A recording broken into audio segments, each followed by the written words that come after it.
I don't want her, you can have her. She's too fat for me. Hey, she's too fat for me. Hey, she's too fat for me.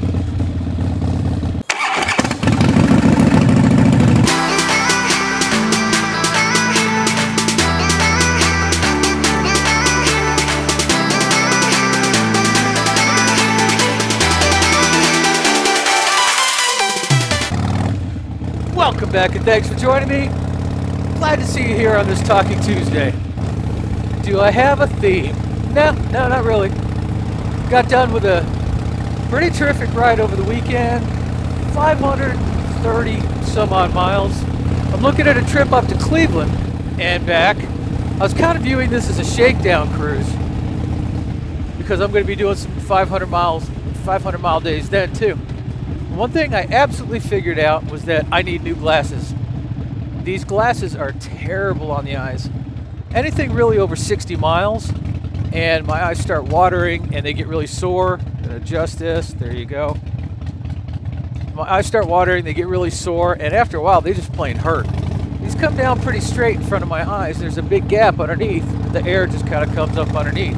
And so my eyes get blasted with air, you know, for as long as I'm on the bike. And that's, man, they were really sore. They've been sore for about 2 days now.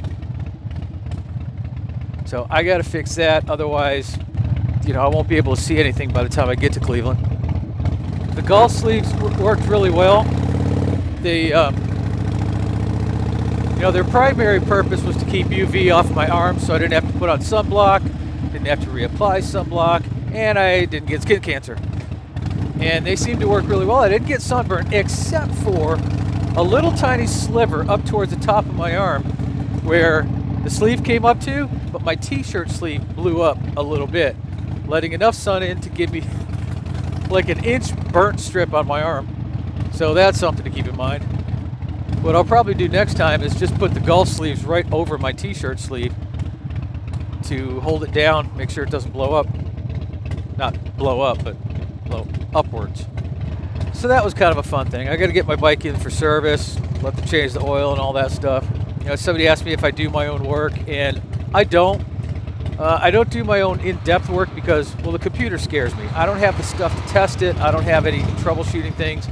You know, it's the same thing with cars. Everything's so interdependent, and it all feeds into the computer.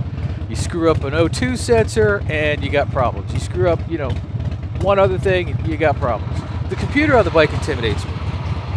I can do my own cosmetic work okay. One of the advantages to the 72 is that there won't be a computer on it. And I'll have already rebuilt that bike, so I'll know it inside and out, and I don't have the computer to worry about. And that'll be a good one to do my own work on. But as far as this one goes, you know, I've got the extended warranty because, well, now I'm pushing 73,000 miles. And if major stuff is going to break, it seems to me that this is about the time it starts. I don't have the money to fix major stuff, so to pay for the warranty, you know, if my engine fell apart, it would cost me minor money. I could absolutely afford that. Break my heart, but I could afford it. So the warranty seems like a good idea. For the next 5 years, I don't have to worry about anything major happening to this bike. I could just ride it till the wheels fall off. As far as the service goes, my local dealership has a program where you pay for all the service up front. And for normal people who don't ride all the time, you know, the dealership's probably making some money. They float all the service. They don't float things like tires and, you know, the expendables, but they float the actual service. And they do it every 2,500 miles. Since I ride a lot, and since service is expensive, I can tell you that has paid for itself multiple times over. So many times that I almost felt bad going in to renew it. But I went in and renewed it, and I picked up the tire package. So not only will they provide, yeah, just run that red light, that's red. So not only will they provide the service for it, but they'll also replace my tires when they get down to wherever the cutoff is. So I get new tires out of it too. That alone is going to save me at least $1,800, which is about what it costs. So, oh yeah, for the next 3 years, I don't have to worry about service either. Let them change my oil. I don't have a pride thing going on to where I have to change my own oil.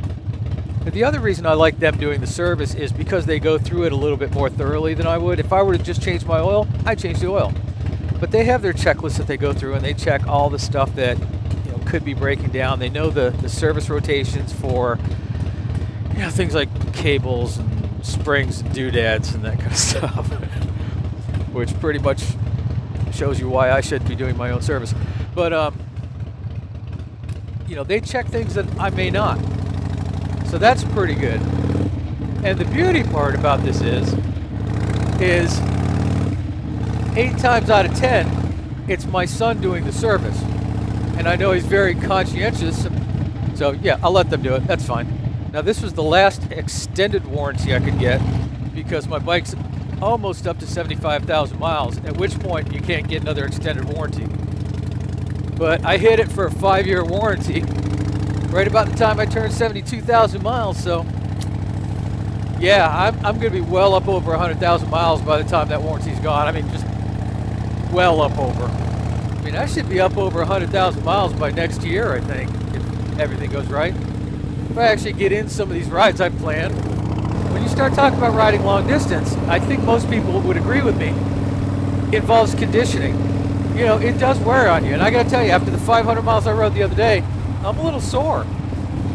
So when you're going to ride a long distance, you're going to go do the Iron Butt or something like that, or go on tour around the country, I think it's best to work into it. So you get used to it.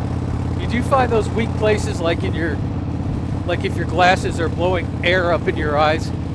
And you also find out what muscles need to be worked out.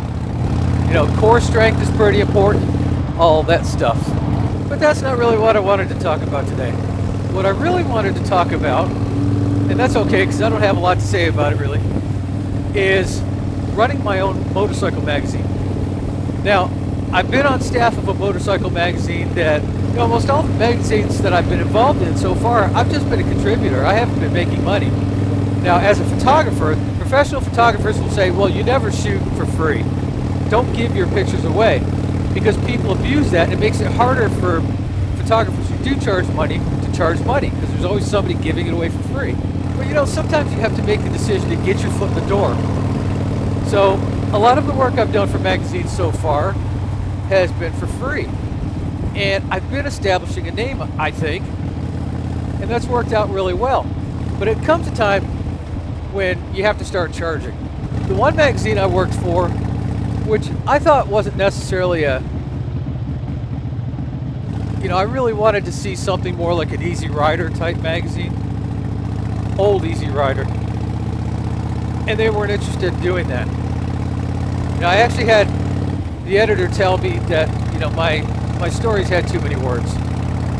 They didn't say that. They said, yeah, but it's so many words. So at that point, I figured out that, well, maybe this isn't exactly what I want to do. So that just seemed like it wasn't going anyplace. I mean, it's great exposure, it's great practice. It's really good to hone your skills. But I found that across the board, when you start talking to magazines about paying you, suddenly your content isn't really worth all that much. Yeah, that's cute. We're not really going to respond to you anymore. And sometimes there are reasons for that. Sometimes it's just cheap.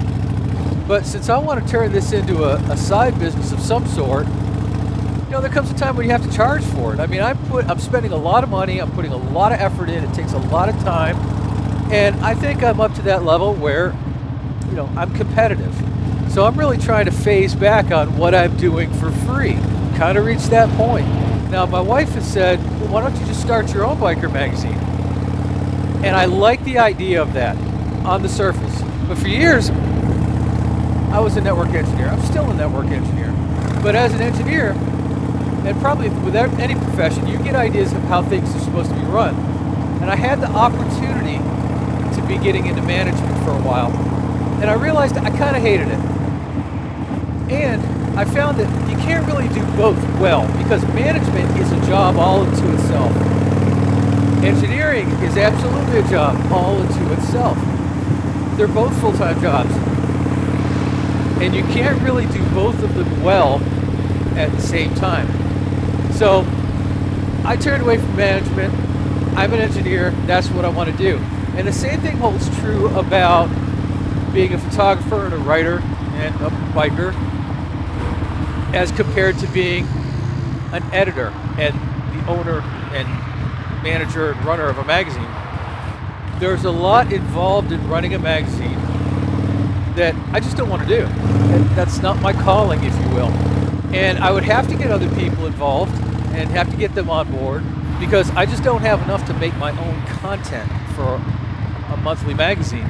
And it's only right that if I were to get other people on board of my own magazine that I formed because I wanted to get paid, then I would pay them.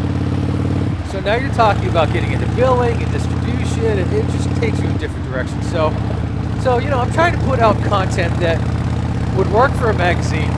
I just don't have the desire to pull it together into a paying entity.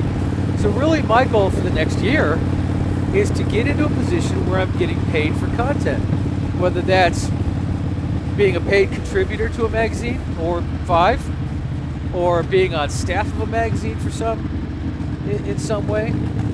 That's my goal. And of course there's going to be side projects like the photo book, and you know, maybe this year I'll get that book finished, that actual book. I don't know. And, you know, there's Patreon accounts and stuff like that, but I just don't feel I have the momentum to support that kind of activity. You know, it's hard enough getting up to a place on YouTube where I can get sponsorships and stuff. That's a slow boat, but you know, it's a ride I'm taking, and I'm going to stick to it. But that's why I don't start my own magazine. And I'd love to talk about it further, but we're kind of here.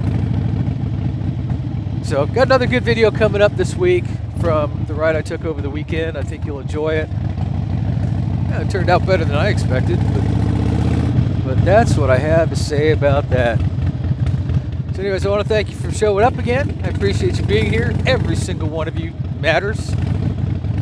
And glad you chose to spend your time with me. Thank you again, and I will see you next time. Bye.